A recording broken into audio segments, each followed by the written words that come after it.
Alright guys, I know I haven't released a video in a while, and I'm a little bit late to the party on this, but the developers just announced, actually just implemented as of last night, one of the best changes that I think has come to the game in a very long time.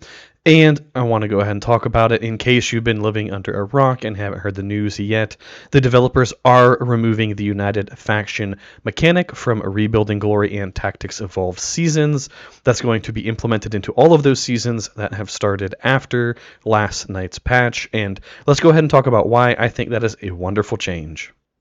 All right, and while we talk about this, enjoy. I didn't have like any other B-roll footage recorded, so just enjoy some late night PvP. Pretty slow pace, but at least it'll give you something to watch as I go ahead and talk, or you can just watch me talk, whatever you prefer. We'll talk about three main reasons and then kind of one side reason as to why I think that this is going to be a fantastic change.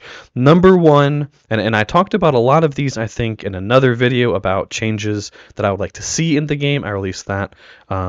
I don't know, probably a few months ago at this point. So if you want to know more, I do explain, I think, in more detail in that video, so please do go check that out. But number one is, with the UF mechanic in place, the top two teams on any given server are incentivized to unite and work together. This is because they can both win, and with the UF mechanic, after a certain point in the season, they literally cannot betray you even if they wanted to. You can't betray them even if you wanted to, and so it's like a no-risk scenario. Without UFs, you have to rely on each other's word. There was nothing in the game that could force somebody into doing something diplomatically. It's not like something like Europa Universalis or the Warhammer series, where there are some actual like hard-coded rules when it comes to diplomacy. In this game, obviously, there are none. Somebody could say, yes, of course, we're going to ally you, and we'll have an honorable duel for the ring at the end. And then, guess what? 2 weeks before the honorable duel, they ally somebody else and backstab and betray you. With United Factions, that just can't happen. It doesn't happen. And so the top two teams are like, yeah, man, let's just work together. We'll both get the W. Awesome. We get the season points. We get the gold ring on our profile badge. And we get to feel good about ourselves. Now, pretty much every team in the game, including mine, is guilty of this. We're all here. Pretty much we're all here. People will say that they're not here to win, but come on, we're playing a game. We want to win, right? We're all here to win. People are going to do, the most advantageous thing in general in order to win, as long as it's not an exploit. Obviously, the UF mechanic was not an exploit, and so everybody took advantage of it. Now, I think there's going to be way less trust in the game, which leads me to point number two, is that with the UF mechanic, there are less diplomatic options on the table. So if we think about it this way, there are technically 12 factions in this game. Most servers don't have 12 full factions, but for the sake of some quick math, let's assume that we do have 12 full competitive factions on any given server. In the absence of United Factions, only one of those 12 can win. And there's a lot of different permutations and combinations of how alliances can work out, how deals can change over time. People can make each other mad, piss each other off, etc., etc. A lot can change because there are so many more variables in play. With United Factions, that same 12 faction server is effectively a 6-faction server, because United Factions, they're not exactly the same faction, but they're basically the same faction for most things as far as the game is concerned. Since both sides of a UF partnership can win, like I've talked about a minute ago, everybody is going to UF with somebody else, because if you don't, your odds of winning are dramatically reduced. Obviously, 12 factions, 2 UF partners per UF. Do the easy math. That is effectively 6 factions. It seems pretty reasonable to conclude that when there are 12 variables in play, or 11 other teams in play, there's going to be a lot more that can change than if there are 6 total teams or 5 other teams in play.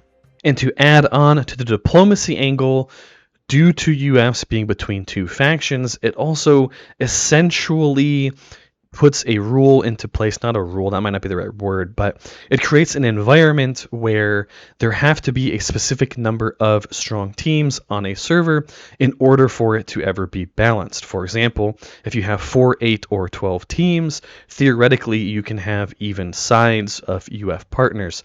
Now let's think about 6 teams on a server, for example. That's going to be 3 UF partnerships, or 3 teams in the end. No matter what happens, one of those teams at some point is going to get 1v2'd, and with the way that numerical advantage in this game works, it's going to be very, very difficult for the team that is just the one UF partnership versus the team of 2 UF partnerships. The same thing can happen if there are 10 strong teams on a server, because that's 5 UFs. Then you could have a 3v2 or a 4v1, whatever, but you cannot break up 5 into even or even-ish sides. Whereas if you have 4 teams, that's 2 UFs, basically 1v1. If you have 8 teams, that'd be 4 UFs. You could pretty much arrange a 2v2. So it also hurts in that aspect that seasons where there happen to be 6 strong teams, well, 2 teams are just going to be kind of screwed, because like even if there are no official diplomatic deals in place, if Team A is fighting Team B, then no matter who Team C fights, that's going to make Team A or B be on the bad side of a 1v2.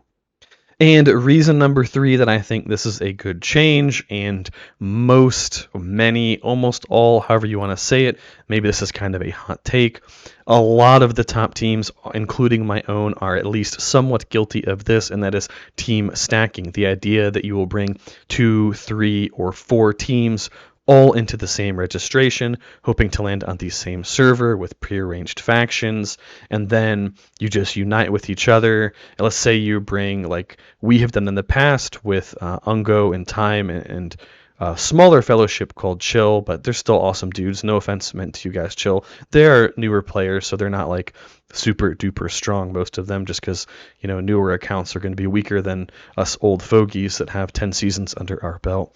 The point being, you can dump all of those teams into 2 factions, knowing that those 2 factions are going to unite, and then you can all win. You and all of your homies can win.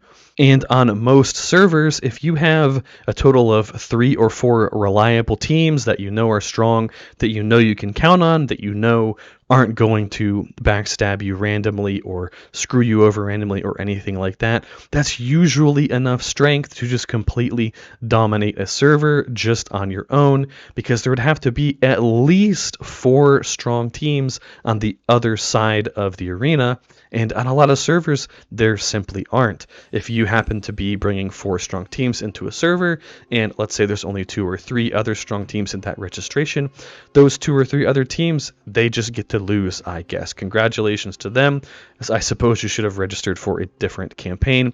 And so that also ties in to the issue of less diplomatic options.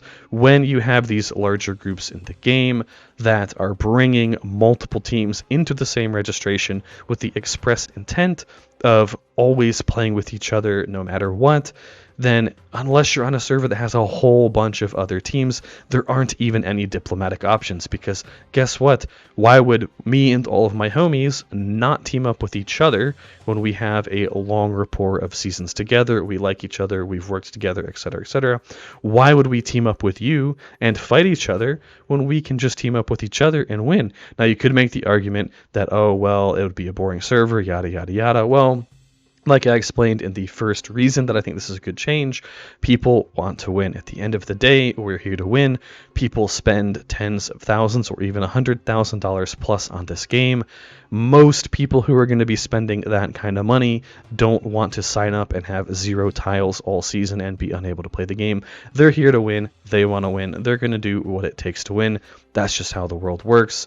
If you're one of the few people who truly do like playing the hard loss season, which I think is technically a myth, in all of my seasons as a leader, people say that they want the hard loss season, where they're fighting the whole time and they're struggling for resources and it's super intense, yada, yada, yada. And then when it happens, everybody's like, oh my goodness, this stinks. I want to quit the game. This is too stressful, etc., etc. A little bit off topic there, but the final little bonus point is, in my opinion, this is going to make wins mean more. This is like 0.3.1 or whatever you want to call it, because right now you can be in a relatively weak team and you can just happen to make a UF with the best guys on the server and they can just carry you to a win. So I'm hoping that as things go forward, seeing rings on people's profile will actually have more meaning than it kind of does now. I don't want to take away anybody's pride and thunder for having a bunch of wins. A lot of people have legitimately earned them. It's just difficult to determine the teams that have legitimately earned their wins versus the teams that just kind of piggybacked and gotten a free ride to a win. All right, guys, that's it for this video. Please let me know what you think down in the comments about the removal of the UF mechanic, and I'll see you in the next one. Thank you for watching.